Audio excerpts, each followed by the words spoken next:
হ্যাঁ হ্যাঁ, মেহেদী হাসান মিরাজরে তো বিশ্বকাপে নেয় নাই ভাই। আবার মেহেদী হাসান মিরাজের কি হলো, কয়দিন পর পর মানে এক এক প্লেয়ার এক একটা সমস্যা হয় নাকি আল্লাহ জানে। এখন আবার বিশ্বকাপে মেহেদী হাসান মিরাজ বাদ গেছে। কয়দিন আগে কথা ছিল মাহমুদুল্লাহরে বাদ দিব, আবার কয়দিন আগে বলে এরে বাদ দিব। মানে এক এক সময় এক একটা বিশ্বকাপ আসলে উত্তরে মানে এক একটা ভালো ভালো প্লেয়ার বাদ পড়ে যায়। এটা কি রাজনীতি না? কেউ নাকি বিএমপি করে না, জামাত করে না, শিবির করে, এটাই তো বুঝলাম না।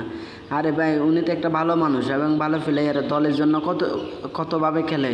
মানে যত নাম্বারে নামায় তত নাম্বারে সে খেলে, কোনো ঝামেলা করে না। অথচ এরকম প্লেয়ারের এখন আবার বাদ দিয়ে দিছে, এটা কোনো কথা হইলো? কদিন আগে মাহমুদুল্লাহর বাদ দিয়ে দিয়েছেন, মানে ভালো ভালো প্লেয়ারগুলারে বাদ দিয়ে দেয়।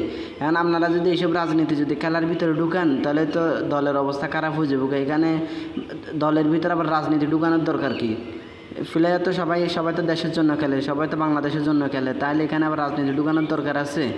রাজনীতি ঢুকাতে দলের 12টা বাজে দিচ্ছে। হাই রে মেহেদী হাসান মিরাজ রে, নাকি এরকম করতে করতে ইমরুল কায়েজের মতো লাইফ নষ্ট করে দেয় আল্লাহ জানে। বুঝছেন, আস্তে আস্তে বাদ দিয়ে দেয়। এটা আল্লাহ জানে এটা কোন ধরনের খেলা।